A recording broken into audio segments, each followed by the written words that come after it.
કરશનભાઈએ જે નિવેદન કર્યું છે અને કહ્યું છે કે અનામત આંદોલનથી પટેલ સમાજના દીકરાઓને આપણે ગુમાવ્યા છે અને આપણને કાંઈ મળ્યું નથી, તે વાત સાથે સહમત થવાને કોઈ પ્રશ્ન નથી.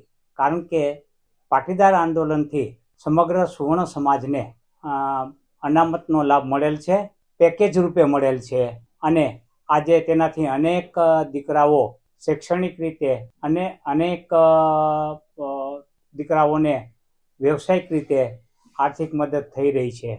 એટલે એ કહી શકાય નહીં કે પાટીદાર અનામત આંદોલનથી કંઈ મળ્યું નથી. એ એમની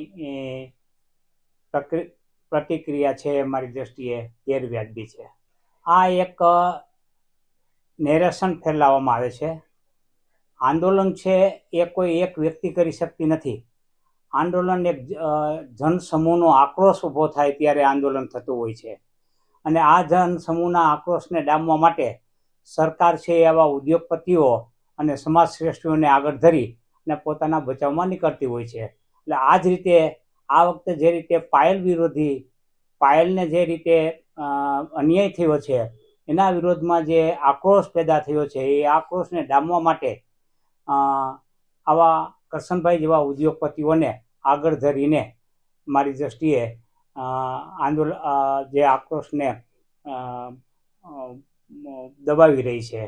પરંતુ મને નથી લાગતું કે આ આક્રોશ દબાશે જ્યાં સુધી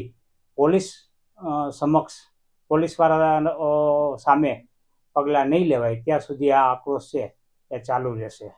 આપ જાણો, કોઈ પણ સરકાર હોય, કોઈ પણ પક્ષ હોય, એ સ્વતંત્ર મુખ્યમંત્રી ક્યારેય ઈચ્છતા ન હતા.